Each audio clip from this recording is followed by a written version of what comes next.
ما كان شيء مفوت فيها هو هذه الأصدقاء جيت بكي لهم في هذيك محمرة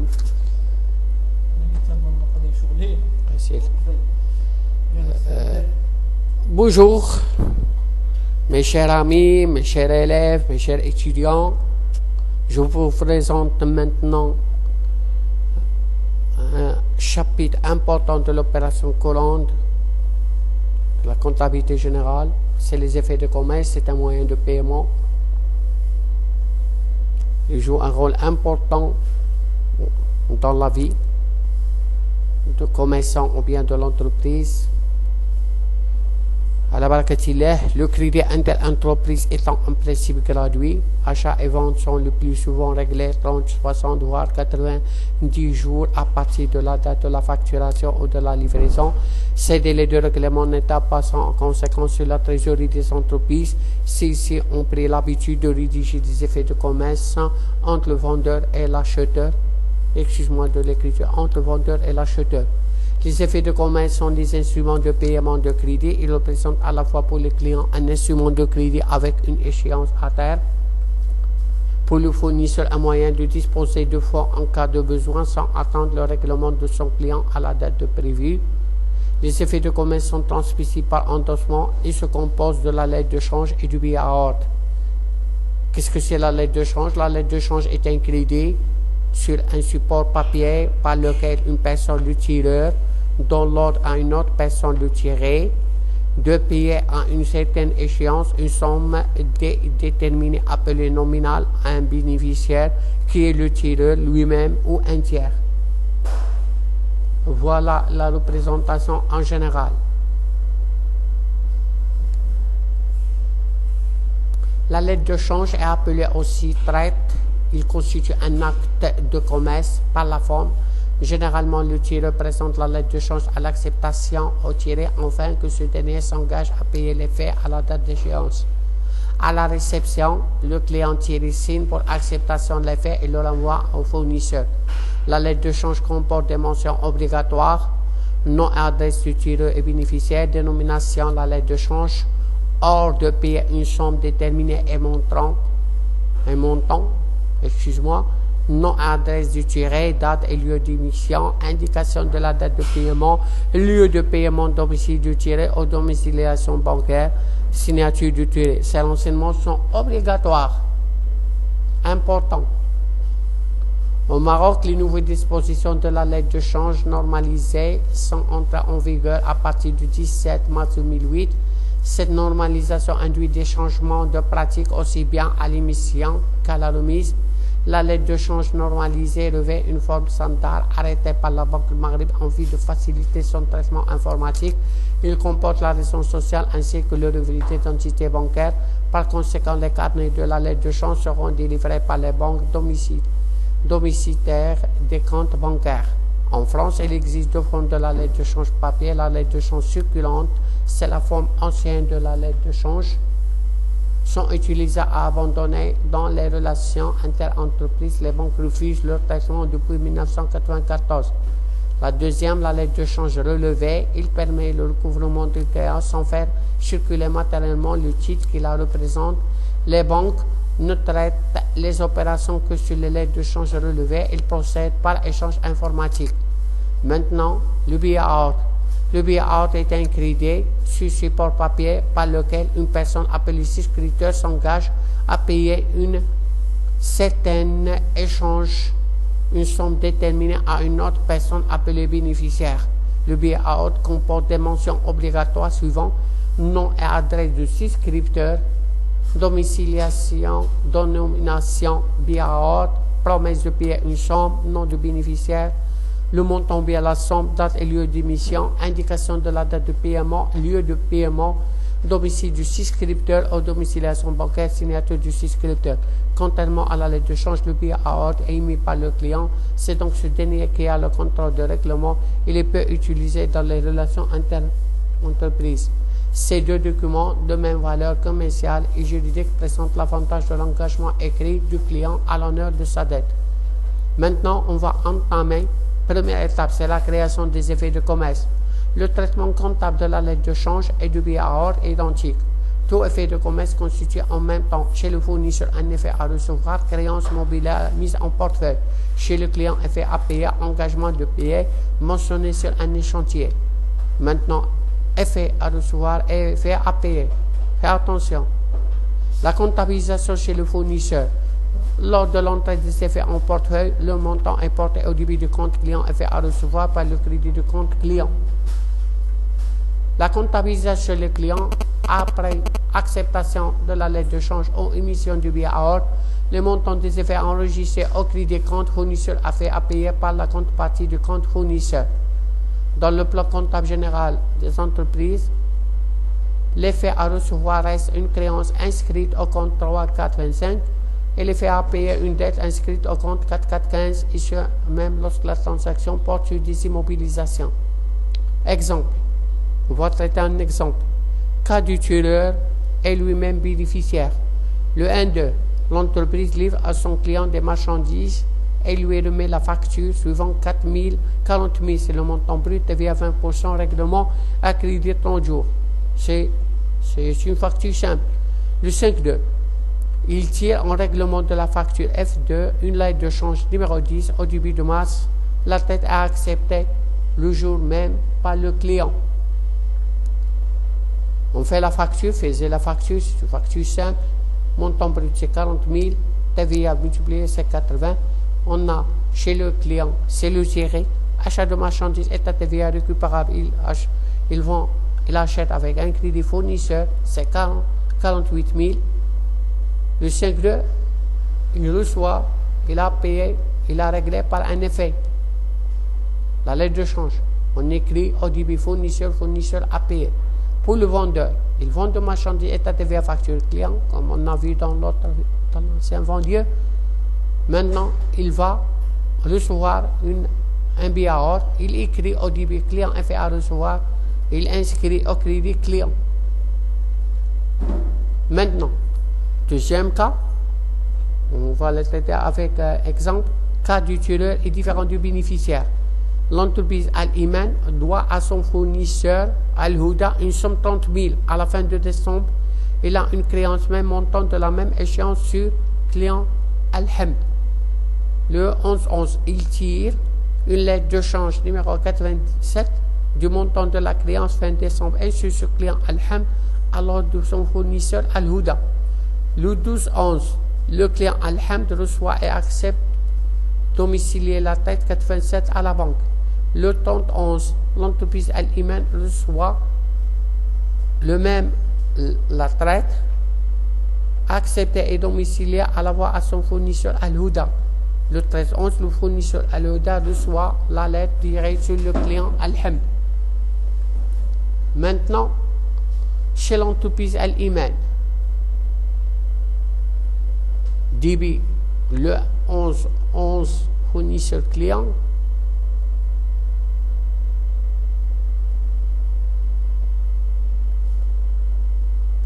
total 40 000, faites attention, c'est une erreur. Ce n'est pas 48 000, c'est le total. 48 000, le client, le fournisseur 48 000. Chez l'entreprise, le Hamd, le tiré, il a réglé. Fournisseur a fait 30 000. Le bénéficiaire, client a fait à recevoir, client, 30 000. De l'effet, il reçoit de l'effet.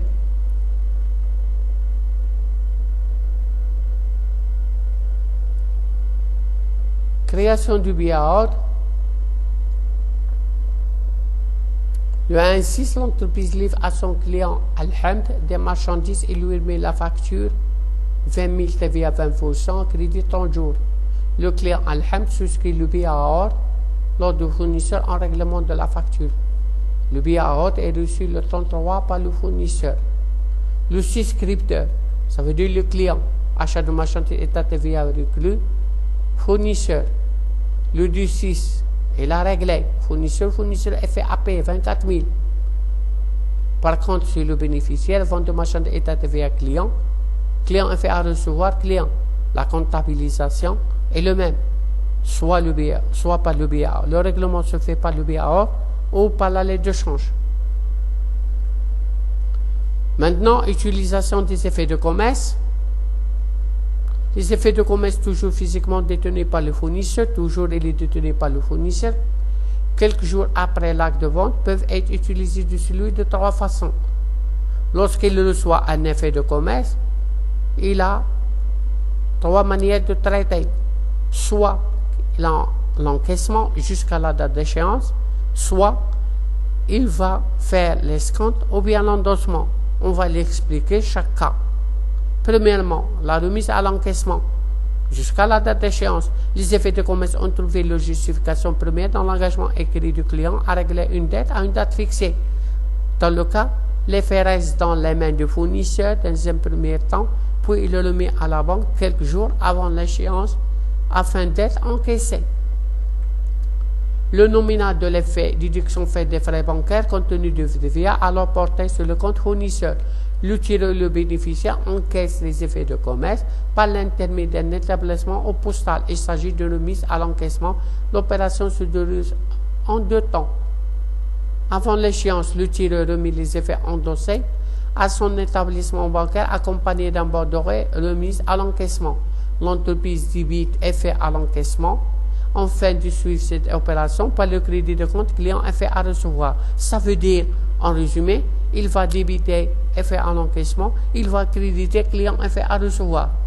Deuxième, après, le montant des effets diminués de la commission perçue par la banque en rémunération du service rendu est porté sur le compte bancaire du bénéficiaire. Le compte effet à l'encaissement est crédité pour solde par le débit de compte banque pour le net encaissé. Les frais de banque, ça veut dire les services bancaires, on va l'utiliser un sous-compte qu'on appelle frais sur effet de commerce pour le montant de la commission hors taxe et état TVA récupérable sur charge pour TVA relative à la commission. TVA ici, c'est 10%. Faites attention, c'est 10%. On va traiter un exemple pour comprendre mieux. Le 25 ce monsieur Elia endosse pour encaissement à la de son banquier la traite numéro 51 d'un montant 72 000 tiré sur Brahim en fin de mai. La banque lui remet le bordereau de remise à l'encaissement suivant.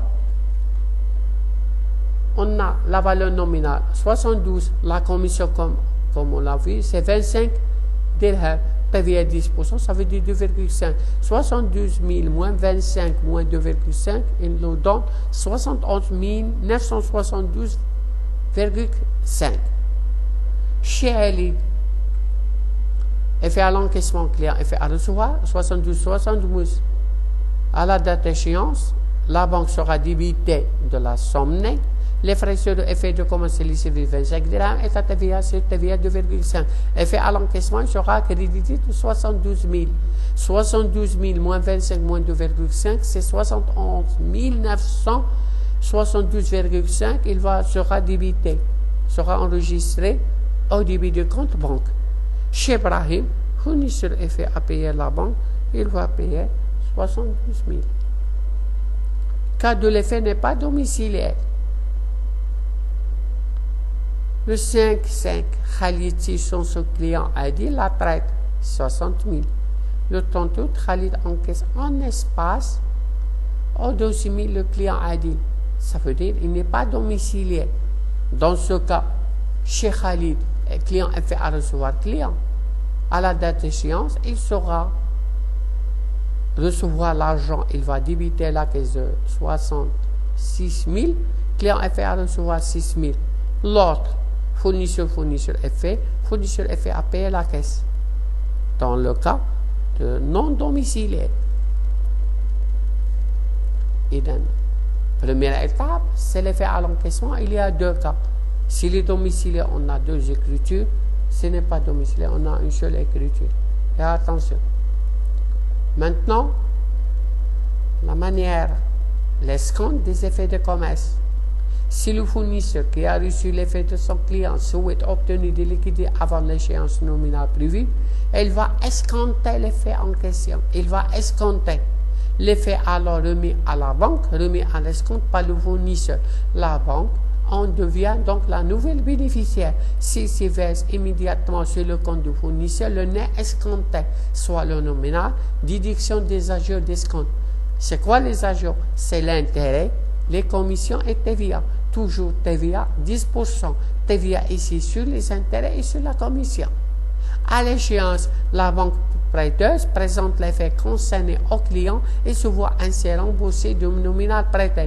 Les agios d'escompte sont destinés à rémunérer l'avance de fonds qu'a faite la banque entre la date à laquelle il va verser l'argent sur le compte du fournisseur et celle à laquelle il a été remboursé par le client. C'est la durée pour calculer les intérêts. La commission est destinée à couvrir l'effet de traitement de l'effet, manipulation archivable, que la banque a supporté. L'escompte n'a aucune conséquence sur l'engagement du client issu de l'intérêt, remise à l'encaissement.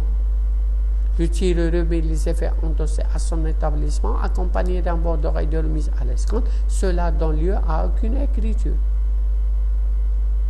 Ou bien, il y a une écriture. Deux cas. Aucune écriture ou bien une écriture. L'écriture, c'est l'effet escompté non échu, client est fait à recevoir. Faites attention. Normalement, le niveau de votre niveau n'a aucune écriture. Mais la loi oblige de suivre la circulation des effets. Il faut écrire cette écriture. Effet escompté non échu au début, client est fait à recevoir. Le niveau de votre niveau, aucune écriture. Mais la réalité, il y a une écriture. Je recommence. Au début, effet escompté non échu, client est fait à recevoir au crédit. Deuxième étape, réception de l'avis de crédit. Le montant des effets diminués de gestion est porté sur le compte bancaire du bénéficiaire. Ça veut dire le compte crédit d'escompte est crédité par le débit de compte banque pour le montant encaissé. Les intérêts en débit, intérêts bancaires et sur opération de financement, la classe 6, et bien spécialement le code 6315, les frais sur effet de commerce, c'est le service bancaire, le montant de TVA, TVA récupérable sur charge, TVA relative à la commission des intérêts, comme je précise au début. À la date d'échéance, le compte crédit d'escompte est débité pour solde de client effet à recevoir. Il y a trois écritures dans le cas de l'effet remis à l'escompte. Important, l'escompte est calculé sur le montant de l'effet en fonction du nombre de jours séparant la date de remise à l'escompte à la date d'échéance de la traite, en appliquant un taux d'intérêt qui est donné dans l'exercice. La formule, c'est la valeur nominale fois 1, c'est la durée, fois T sur 1200. La valeur nominale, c'est la valeur nominale, c'est le montant de l'effet. 1, c'est la durée séparant la date de remise à l'escompte à la date échéante, le taux d'intérêt. On va traiter un exemple. Le 1.6N, l'entreprise Al-Falah négocie chez sa banque la lettre 110, son numéro échéant à la fin d'août, d'un montant 120 000. La banque remet à l'entreprise le bordereau remise à l'escompte, dont voici le détail, la valeur nominale, les agios, l'escompte. On va les calculer. Voilà. Faites attention. Faites attention. Ça. Les agios, c'est l'escompte plus les intérêts. L'escompte, elle est déjà calculée 36 000. Pourquoi on multiplie le 12, c'est le taux de l'escompte. 3, c'est le nombre de mois, jours. Attention. 6, 7, 8. Attention. La commission 600, TVA, c'est, il nous donne la somme suivante. Chez l'entreprise Al-Fath, on va faire attention, déjà fait. C'est intérêt bancaire, crédit d'escompte, la date d'échéance sur le tiré, fourni sur le FAP à la banque.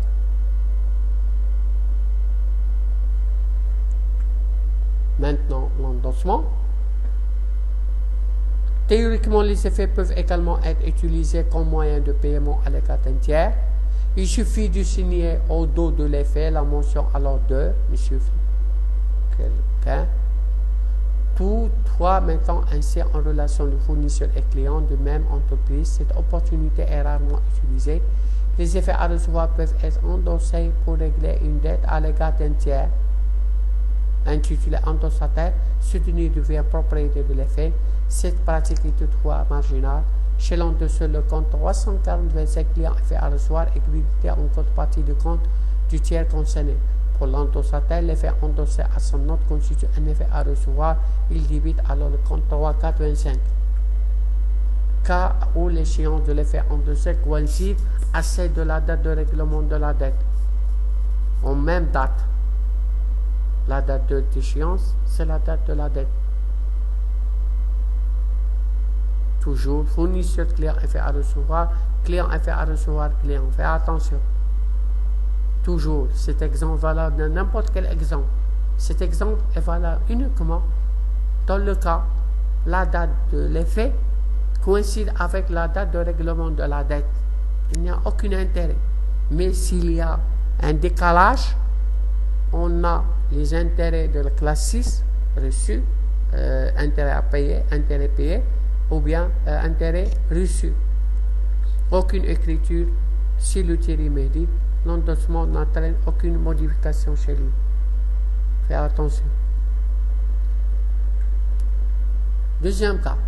Le cas où l'échéance de l'effet endossé est postérieure. Dans le cas, la différence entre la date d'échéance et la dette et celle de l'effet endossé est importante. Les parties peuvent convenir un taux d'intérêt. Le 1,4, Ahmed endosse la traite sur une US de montant 40 000 à fin mai, alors de son fournisseur Salah en règlement d'une dette payable le 34. Il y a une différence d'un mois. Les intérêts 40 000 fois 6 fois 1 sur 12 est égal à 12 dirhams. Comptabilisation chez l'endosseur, dans ce cas c'est Ahmed. Fournisseur, client effet à recevoir, le montant de l'effet c'est 40 000. Ici, les intérêts c'est une charge. Le fournisseur ne recevra que 39 800. Chez l'endosseur, c'est un produit. Client effet à recevoir le montant là même. Les clients, il va diminuer de montant. La créance va diminuer. Des intérêts et produits assimilés. Dans le cas contraire, c'est l'inverse. Cas où l'échéance de l'effet endossé est antérieure à celle de la date de règlement de la dette, le 1,6 Ahmed endosse la dette 41 60 000 fin juin, alors de son fournisseur Hamda qui sera payé le 15/8. Il est convenu d'appliquer un taux d'intérêt annuel de 6%, ici 6 fois le jour 45. On note les jours, 36 000. Et on note 45. Chez l'endosseur qui est Ahmed, dans ce cas fournisseur, dans ce cas, il va recevoir de plus. C'est un produit pour lui. Dans le cas, le bénéficiaire, c'est une charge. Le client, fait attention, intérêt des emprunts et dettes. Il y a 3 cas. Dans un autre cas, le paiement des effets à payer. Lui tirer aussi script de $, de payer à sa banque. Il était arrivé à l'échéance d'après le lever des traites à payer adressées par sa banque. Après avoir effectué le règlement de ces faits, l'établissement bancaire envoie un avis du devis fournisseur effet à payer par le crédit de trésor concerné. L'entreprise Areda reçoit l'avis du débit. Quand on écrit l'avis du débit, la banque sera créditée d'un montant, l'échéance 57. Fournisseur effet, la banque toujours. La banque au crédit, dans le cas de l'avis du débit. C'est l'inverse. Maintenant, on va traiter les effets impayés. Quand les effets sont impayés, premier cas, il y a prorogation de l'échéance. Ça fait des prolongements. En cas de difficulté, le client peut demander à son fournisseur un report d'échéance. La comptabilisation chez les fournisseurs, l'opération se déroule en 3 temps. L'annulation du premier effet, ça veut dire l'effet à recevoir. Client, effet à recevoir. L'inverse, c'est l'annulation. Deuxième cas, mise de divers frais des intérêts de retard. Les clients, intérêts, produits, prêts postaux et frais de télécommunication, etc. La création de la nouvelle effet comportant le montant nominale du premier effet, plus les intérêts, plus les frais. On écrit client effet à recevoir, client. Toujours. Maîtriser cette écriture. La comptabilisation chez le client, comme chez le fournisseur, l'opération en 3 étapes. L'annulation de l'effet fournisseur, effet à payer. Les intérêts et les frais postés, ce sont des charges fournisseurs et la création d'un nouvel effet. 3e étape. Lorsqu'il est impossible d'annuler l'effet, le fournisseur peut effectuer une avance de fonds à son client afin de lui mettre face à l'échéance. Le fournisseur tire ensuite une nouvelle traite. Maintenant, les cas les plus graves, l'effet non payé à la date échéance. La comptabilisation chez le fournisseur, lorsque le tiré ou le scribe ne paye pas l'effet à la date échéance, le tiré ou le bénéficiaire constate que l'effet est impayé. Plusieurs cas peuvent se présenter. Effet non endossé dans le cas d'effet non endossé et non payé. Reconnaissance de la créance client et annulation de l'effet. Client effet à recevoir. Client fournisseur la banque. Ça veut dire la créance majorée des frais et reconnaissance de la dette. L'effet escompté, client banque. Effet remis à l'encaissement, client effet à l'encaissement la banque. Maintenant, la comptabilisation chez le client. Fournisseur effet à payer, c'est l'annulation. Important, si le client est insolvable, le créancier devra constater une perte de montant de la créance en retard. C'est la provision. On va le traiter dans les écritures d'inventaire. Le crédit inter en conclusion. Le crédit inter-entreprise étant plus développé et plus long que dans les autres pays. On comprend qu'au Maroc, le recours aux effets de commerce soit très répandu. En effet, les avantages qu'ils présentent par rapport aux créances classiques, surtout la possibilité d'escompter en fonds un moyen de paiement très apprécié. Merci de votre attention et jusqu'à prochaine vidéo. Abonner.